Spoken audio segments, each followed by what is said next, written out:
তো এই হচ্ছে আমাদের রুম নাম্বার 206। তো ভিতরে এসো দেখি। প্রথমে এসেই যেটা দেখতে পাবো একটা বড় ফুল সাইজ মিরর, যেটা কিনা সাজার জন্য খুব বেশি ইম্পর্টেন্ট।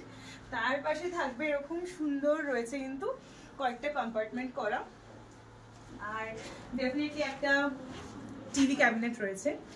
আর এদিকে রয়েছে হচ্ছে একটা ভীষণ কোজি বেড, হ্যাঁ বেশ কোজি কিন্তু। আর মেইন ইউএসপি হচ্ছে রুমটার এই সুন্দর একটা কোজি বসার জায়গা রয়েছে। আর ডেফিনেটলি ঘুম থেকে উঠে একটা সুন্দর যে ভিউ সেটা এখান থেকেও খানিকটা পাবো, যেটা কিনা একটা অনেক প্রচুর গাছপালা নিয়ে, আর তার সাথে ডেফিনেটলি ওরকম একটা মাউন্টেন ভিউ। আমি বলবো যে আরো একটু ওইদিকে যেতে, এই দিকের জানলা থেকেও কিন্তু ভীষণ সুন্দর একটা মাউন্টেন ভিউ কিন্তু ঘুম থেকে উঠেই বেড থেকে পাওয়া যাবে। তো চলো একটু ওয়াশরুমটাও দেখে নিই কেমন, আমি এখনো দেখিনি। তো হ্যাঁ, ওয়াশরুমটাও বেশ ক্লিন। একটু দেখিয়ে দিই আমি, শাওয়ার এরিয়াটাও আলাদা রয়েছে।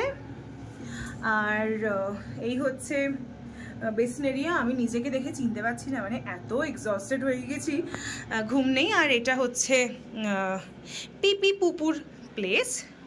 তো চলো, এই হচ্ছে একটা ভীষণই কোজি রুম। আচ্ছা, এইখানটা দেখাতে ভুলে গেছি, খেয়াল করিনি। এটা একটা ওয়ার্ড্রব রয়েছে, যেখানে কিনা রয়েছে একটা safety zone as well as কিছু ড্রয়ার্স রয়েছে, এক্সট্রা রয়েছে একটা মোটা সোটা কম্বল, হ্যাঙ্গার্স। আর হ্যাঁ, ওখানে তো টি একটা টেবিল ছিলই, যেখানে কিনা বেশ কিছু চায়ের সামগ্রী অ্যান্ড এভরিথিং রয়েছে। মানে ভালো, সকালবেলা উঠে একটা নিজের সেলফ কফিও পেয়ে যাব। তো চলো, আজকে এই ভিউটার সাথেই শেষ হচ্ছে রুমটা। দেখা হচ্ছে নেক্সট ভিডিওতে। ততক্ষণের জন্য কিন্তু সাবস্ক্রাইব প্লিজ করে দিও। বাই।